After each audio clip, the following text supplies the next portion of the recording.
सत साहिब जी, आप सुन रहे हैं जगत गुरु तत्वदर्शी संत रामपाल जी महाराज जी द्वारा लिखी गई पुस्तक मुक्ति बोध, पेज नंबर 58, वाणी नंबर 59-60। गरीब कोटि अनंत है, ज्ञानी कोटि अनंत, श्रोता कोटि अनंत है, बिरले साधु संत। गरीब जिन मिलते सुख उपजे, मेटी कोटि उपाद, भवन चतुर्दश ढूंढिए, परम स्नेही साध। सरलार्थ, संत गरीबदास जी ने बताया है कि करोड़ों तो पंडित यानी ब्राह्मण हैं जो आध्यात्म ज्ञान के विद्वान होने का दावा करते हैं, और करोड़ों ज्ञानी भी हैं जो परमात्मा पर समर्पित हैं, परंतु यथार्थ भक्ति विधि का ज्ञान नहीं। उनके प्रचार के परवचन सुनने वाले श्रद्धालु श्रोता भी करोड़ों हैं, परंतु तत्वदर्शी संत तो बिरला ही मिलेगा। जैसे आगे झुमक राग के अंग में संत गरीबदास जी ने कहा है कि तत्व भेद कोई ना कहे रे झुमकरा, पैसे ऊपर नाच सुनो रे झुमकरा, कोटियों मध्य कोई नहीं रे झुमकरा, अरबों में कोई गरक सुनो रे झुमकरा। गीता अध्याय 7 श्लोक 19 में भी यही विवरण है कि बहुत बहुत जन्मों के अंत के जन्म में कोई ज्ञानवान मेरी भक्ति करता है, अन्यथा अन्य देवताओं यानी ब्रह्मा विष्णु तथा शिव आदि आदि की भक्ति करते रहते हैं, परंतु यह बताने वाला महात्मा तो सुदुर्लभ है, यानी बड़ी मुश्किल से मिलेगा कि वासुदेव यानी जिस परमेश्वर का सर्वलोकों में वास है वह वासुदेव कहलाता है। उसकी सत्ता सब पर है, उसी की भक्ति करो, वही पाप नाशक है, वही पूर्ण मोक्षदायक है, वही वास्तव में अविनाशी है। इसी प्रकार सुमरण के अंक की वाणी नंबर 59 में कहा है कि साधु संत तो कोई बिरला ही मिलेगा। साधु संत की एक यह भी पहचान है कि उसके सानिध्य में जाने से सुख महसूस होता है। विचार सुनकर मन की करोड़ों उपाद यानी बकवास विचार समाप्त हो जाते हैं। ऐसा संत चाहे 14 लोकों में भी कहीं भी मिले, उसकी खोज करनी चाहिए और उसके सत्संग विचार सुनने चाहिए। वाणी नंबर 61, गरीब राम सरीखे साध हैं, साध सरीखे राम, सतगुरु को सिजदा करो जिन दिन्हा निज नाम। सरलार्थ, बहुत से साधु कुछ सिद्धि प्राप्त करके अपने आप को राम मान लेते हैं, जैसे हिरण्यकशिपु, तथा कुछ राम जो त्रिलोकीय प्रभु भी श्री रामचंद्र जैसे, परंतु इनका किसी का भी जन्म मरण समाप्त नहीं होता। संत गरीबदास जी ने कहा है कि उस सतगुरु को सिजदा यानी विशेष नम्रता से झुककर प्रणाम करो जिसने निज नाम की दीक्षा दी, जिससे वह परम पद तथा शाश्वत स्थान यानी अमरलोक तथा परम शांति प्राप्त होगी, जो गीता अध्याय 15 श्लोक 4 तथा अध्याय 18 श्लोक 62 में बताई है, और अविनाशी परमात्मा मिलेगा। वाणी नंबर 62, पेज नंबर 59, गरीब भक्ति बंदगी जोग सब, ज्ञान ध्यान पर तीर, सुन शिखरगढ़ में रहे सतगुरु शब्द अतीत। सरलार्थ, जिस सतगुरु जी ने निज नाम देकर भक्ति की विधि बंदगी यानी परिणाम की विधि तथा योग यानी साधना करने का तरीका, तत्व ज्ञान तथा किस तरह ध्यान यानी सहज समाधि प्रदान की और यह विश्वास कराया कि यही मोक्ष का साधन है, वह सतगुरु सुन यानी ऊपर खाली स्थान, आकाश खंड यानी गगन मंडल सतलोक में शब्द अतीत रूप में रहता है, यानी उस अविनाशी परमेश्वर का जो स्वयं सतगुरु भी है किसी को ज्ञान नहीं, क्योंकि वह आकाश की चोटी पर यानी सबसे ऊपर के लोक में रहता है। वाणी नंबर 63, गरीब ऐसा सतगुरु से ये पार उतारे हंस, यानी वाणी नंबर 63, गरीब ऐसा सतगुरु से ये पार उतारे हंस, भक्ति मुक्ति की दाती से मिली है सोहम बंस। सरलार्थ, हे हंस यानी निर्मल भक्त, ऐसे सतगुरु से दीक्षा लेना जो भव सागर से पार कर दे, परंतु पूर्व जन्म जन्मांतर की भक्ति की कमाई से अर्थात भक्ति संस्कार के प्रतिफल में मुक्ति के लिए सोहम वंश यानी पूर्व जन्म में जिनको सत्य नाम में सोहम मंत्र मिला था, सार नाम नहीं मिला था, वह समूह पुनः मानव जन्म प्राप्त करता है, उनको परमेश्वर अवश्य शरण में लेता है। वाणी नंबर 64। गरीब सोहम वंश बखानिए, बिन दम देही जाप, सुरती नृत्य से अगम है, ले समाधि गरगाप। सरलार्थ, सोहम वंश का वर्णन करता हूँ। जो सोहम शब्द सतनाम में प्राप्त कर लेता है, शार नाम की प्राप्ति उसी को होती है। जब साधक संसार छोड़कर जाता है तो अंत में सोहम की सीमा यानी अक्षर पुरुष के लोक में उसकी यानी सोहम की साधना को उसे देने के पश्चात आत्मा सतलोक को चलती है।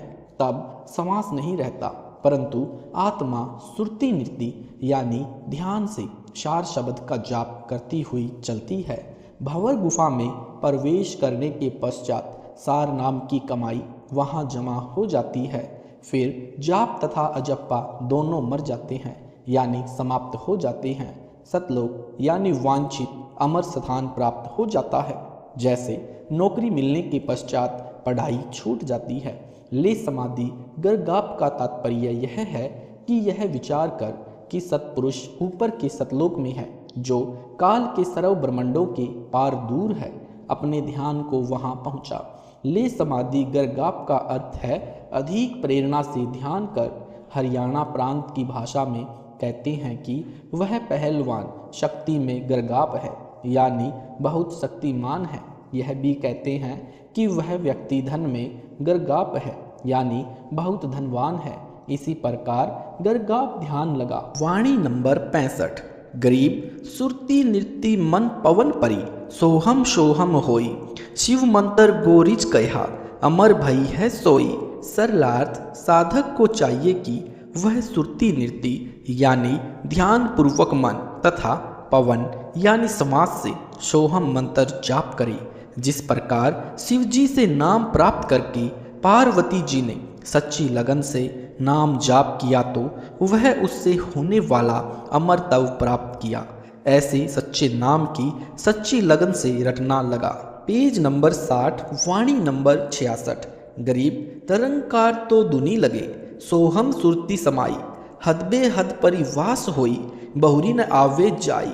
सरलार्थ, जैसे हाथी ने मगरमच्छ के साथ युद्ध में मरते समय राम का आधा ही नाम लिया था, वह पूरी कसक के साथ लिया था, उसे निरंकार धुन कहते हैं। ऐसे नाम का जाप करें और नाम सोहम हो तो हद बेहद यानी सोहम का मंत्र काल के संतों से लेता है तो हद में रह जाएंगे यानी काल जाल में ही रह जाएगा।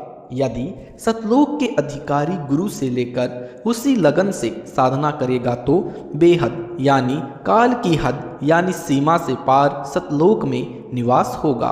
वहां जाने के पश्चात पुण्य जन्म मरण में नहीं आता। वाणी नंबर 67। गरीब गुज गायत्री नाम है, बिन रसना धुनि ध्यान, महिमा सनकादिक लही, शिव शंकर बलि जान। सरलार्थ, जो यथार्थ भक्ति का नाम सतगुरु देते हैं वह गुज यानी गुप्त, गायत्री यानी महिमा का गुणगान करने का है। यानी जैसे यजुर्वेद अध्याय 36 मंत्र 3 के आगे ओम नाम जोड़कर गायत्री मंत्र बताते हैं, जो केवल वेद का एक श्लोक है। वेद में 18,000 श्लोक हैं, सब में परमात्मा की महिमा का वर्णन है।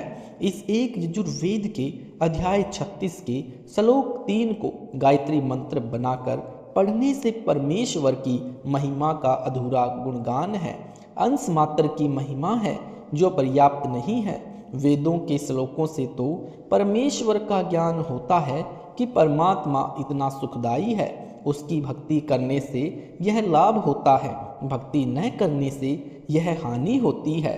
परंतु एक यजुर्वेद अध्याय 36 के श्लोक 3 में तो वह भी पूर्ण नहीं है। जैसे बिजली की महिमा लिखी है, उसकी 1-2 पंक्ति से तो वह भी पूर्ण ज्ञान नहीं होता। उसमें बिजली के लाभ के ज्ञान के पश्चात यह भी लिखा होता है कि बिजली का कनेक्शन लो, उसकी यह विधि है।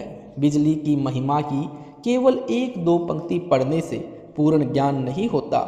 जब तक कनेक्शन नहीं लिया जाए तो बिजली के लाभ नहीं मिलेंगे। कनेक्शन लेने के पश्चात वह लाभ मिलेगा जो उसकी महिमा में बताया गया है। इसी प्रकार परमात्मा की महिमा को पढ़ने से ज्ञान तो हो जाता है, लेकिन लाभ तब मिलेगा जब पूर्ण गुरु से दीक्षा ले ली जाएगी। वह भक्ति का मंत्र गुज गायत्री यानी गुप्त लाभ प्राप्त कराने वाला है। फिर सत्य भक्ति से प्रतिदिन परमात्मा लाभ देने लगेगा। फिर नाम स्मरण करते करते परमात्मा की महिमा अपने आप हृदय से होती रहेगी। जैसे एक व्यक्ति का इकलौता पुत्र रोगी था, सब उपचार जंत्र मंत्र नकली गुरुओं संतों से नाम ले भजन कर लिया, परंतु कोई लाभ नहीं हुआ। जब भगवान कबीर जी की शरण में बच्चे को लाए, दीक्षा ली, वह बच्चा शीघ्र स्वस्थ हो गया। फिर वह परिवार उस गुप्त नाम का जाप भी करता था और हृदय से परमात्मा के गुण भी याद करता था। हे परमात्मा, आपने मेरे बच्चे को जीवन दान दिया। आप समर्थ हैं, जीवन दाता हैं। आपकी महिमा अपरंपार है। यह महिमा हृदय में चलती है। उसे बोल कर तो कभी कभी करते हैं जब अन्य को समझाना होता है। कहा है कि गुज गायत्री यथार्थ नाम है जिससे आध्यात्मिक लाभ मिलता है। तब बिन रसना यानी जीव के परमात्मा की महिमा धुनी यानी लगन से, ध्यान यानी विशेष विचार से होती है। परमात्मा की महिमा जो नाम दीक्षा के पश्चात होती है, पेज नंबर 61, उसको ब्रह्मा जी के मानस पुत्रों सनकादिक यानी सनक, सनंदन, शरद, संत कुमार तथा शिवजी ने लही यानी संकेत मात्र से समझ गए। ऐसे विवेकवानों पर मैं बलिहारी जाऊं, यानी ऐसे सब जीव हमारे तत्व ज्ञान को शीघ्र समझ लें तो सर्व का काल के जाल से शीघ्र छुटकारा हो जाएगा। वाणी नंबर 68। गरीब अजब महल बारीक है, अजब सुरती बारीक, अजब नृत्य बारीक है, महल दसे बिन बीक।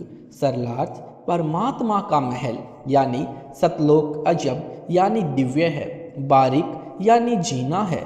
बारीक का भावार्थ है कि काल लोक से निकलने वाला द्वार बहुत छोटा है, तिल के समान है। सुई का धागा डालने वाले सुराख यानी होल के समान है। सत्य भक्ति करने वाले साधक का शरीर ऐसा सूक्ष्म हो जाता है, वह उस बारीक द्वार से सरलता से निकल जाता है। साधक की सुरती तथा नृत्य भी सूक्ष्म हो जाती है।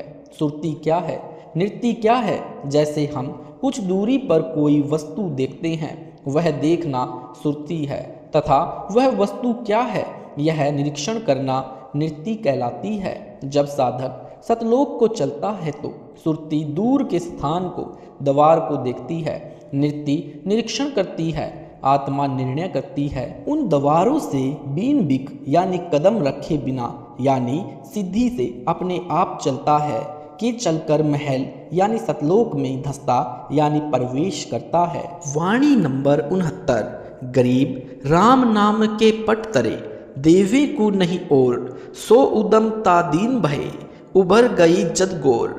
सरलार्थ गुरु जी जो मोक्ष करने वाला राम नाम यानी सत्य भक्ति मंत्र देते हैं, उसके पटतर यानी समान अन्य तप करना, तीर्थों पर जाना, व्रत करना आदि आदि नहीं है, वे व्यर्थ हैं। राम नाम के जाप से परमात्मा मिलता है।